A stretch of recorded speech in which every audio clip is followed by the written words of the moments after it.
I recently read an article about Raft. It stated that the game's story was completed and that it was now out of early access. As you guys know, when I play survival games, I am in my element, so this review was just a matter of time. As is tradition, my wife would join me on this journey. You're probably looking at this nice 21:9 video and wondering if the game supports Ultrawide natively. Yes, it does. It also has no problems with 32:9. With that out of the way, let's talk a bit more about the game itself. In Raft, we find ourselves floating, well, on a raft, with nothing but a plastic hook in hand. Luckily for us, the sea in front of us is full of all kinds of materials which can be used to craft different things. So this is, as always, the first step in the game, collecting resources. Raft is a survival game and as such follows the survival difficulty curve. This means that it's hardest at the beginning, then gets a bit easier as we get used to it, and by the end we are no longer just surviving but thriving. The gameplay loop is extremely satisfying and especially addictive when shared with a teammate. My wife and I tend to divide our responsibilities in these games, which makes the first few hours a bit easier, but I have to say that Raft is one of the more tedious games when it comes to keeping your avatar alive. This time we somehow ended up reversing the traditional roles and I was responsible for food and water, and have to admit that I pulled the short straw in this case. During the first 2/3 of the game, keeping us both well fed and hydrated was a never-ending chore, much more so than in some other games.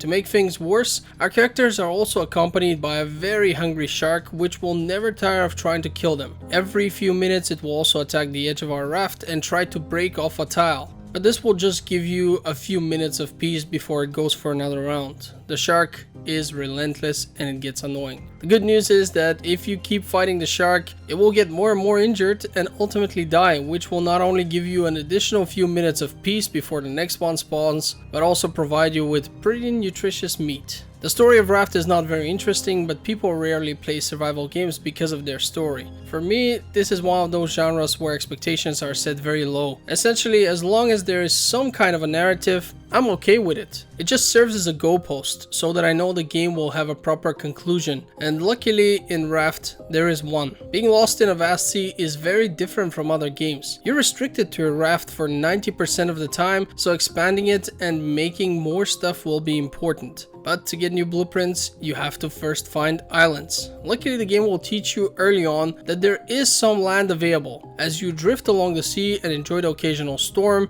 you will stumble on random islands. In some cases, those islands will even have a few animals on them which can be tamed later on. In our example, however, much later on. You see, the reason for this is that just as in other survival games, Raft simply does not explain enough. To catch animals, you need a special gun that shoots nets, and a net canister as a form of ammunition. The blueprint for the actual gun is unlocked quite early, but the one for the canister is not. Generally speaking, in order to unlock blueprints, you can either find some on rare occasions, or you have to research them yourself. You do that by placing different materials which are part of a blueprint into a research table, and once you've researched them all, you unlock the complete blueprint. The problem here is that the game does not explain how to get these materials. In some cases, this is not a problem because some of them are obvious. Take wool for example. Clearly you need to shear an animal in order to get it. Same with wood, stone, etc. Although to be fair, that's not quite the case either, because at one point I had a blueprint to make scissors, or shears in this case. I made them and then I found a wild llama and I was like, okay, I need to cut some wool off of that llama.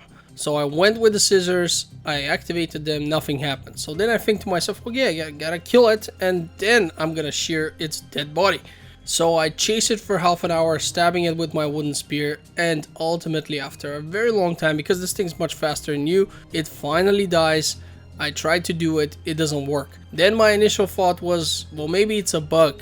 There are bugs after all. So I gotta go and kill another one, which again takes forever to do. And once I confirmed that I cannot kill and shear that one either, I then finally realized that obviously I have to tame it. This is one of those animals which is there and obviously has all the wool you need, but you can only have access to that wool if it's tamed. But this isn't even the worst example. In the case of the canister with the net I spoke of, I needed a special explosive powder. In order to get it, you have to find a rare pufferfish which will chase you and blow up in your face, doing some pretty decent damage and dying in the process. To get the powder, however, you have to keep it at a certain distance so that it doesn't blow up and hit it several times. The fish does not respawn either, so in the rare occasion when you find it, you will have no more than a single chance to do this and figure out how it works. I actually once tried whacking it a few times, just for the experiment. I did exactly that, but since it didn't die after 3 stabs or so, I assumed you were supposed to lure it into blowing itself up,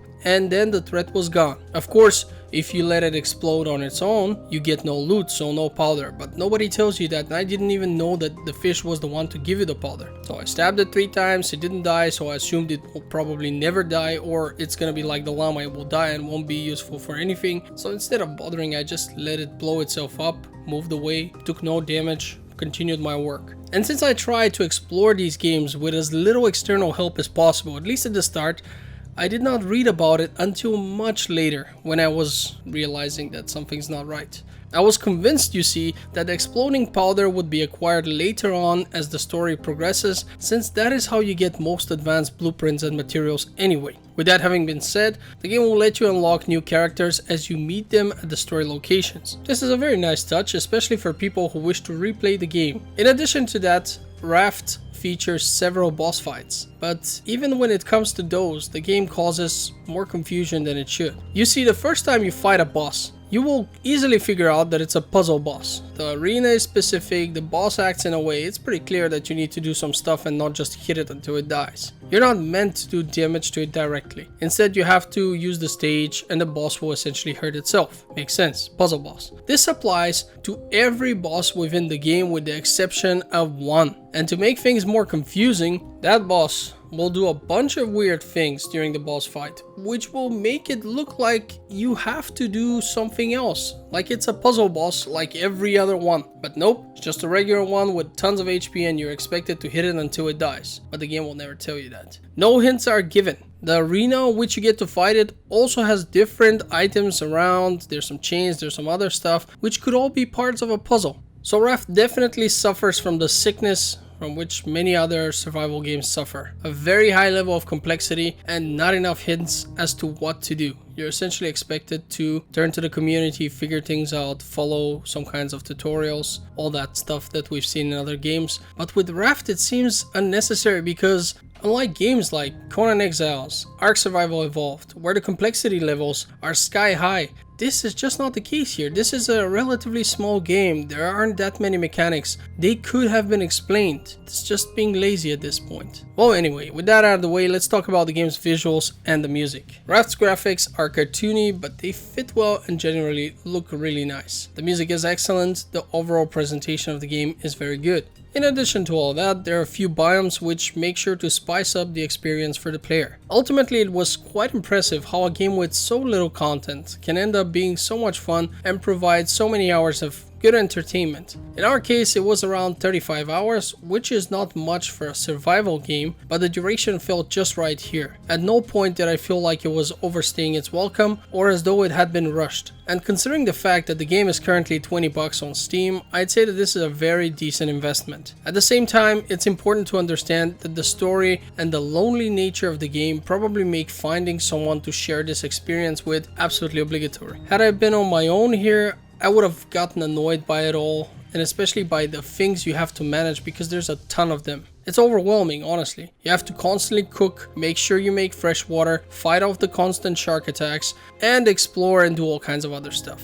On top of everything, you are expected to also expand your raft and try to follow the story, which will usually mean that as you're traveling to the specific islands to which the story is directing you, you will not be getting a lot of materials. Following the story is an expensive thing, which we only did when we had a surplus of everything we needed, so we were prepared for the journey. Strangely enough, this doesn't mean that the game is difficult. The issue here is that having to deal with all of this absolutely alone will likely be very tedious, while having good synergy with one or more teammates could make such an experience rewarding and enjoyable. As an example, I was mostly dedicated to growing potatoes and beets, fishing, cooking, and producing most of our water. I would also dedicate my attention to all the furnaces which we had and made sure that they were smelting constantly. With all this in mind, it would probably not be too surprising for you to find out that I would mostly be found in one corner of our raft while my wife was busy decorating, building more floors, adding functional structures, etc. After a few hours, I would look around and suddenly notice how much the place had changed, and that was a pretty cool experience for me. Now, something that may be relevant for some of you is that the game is not particularly violent, or as mentioned before, difficult.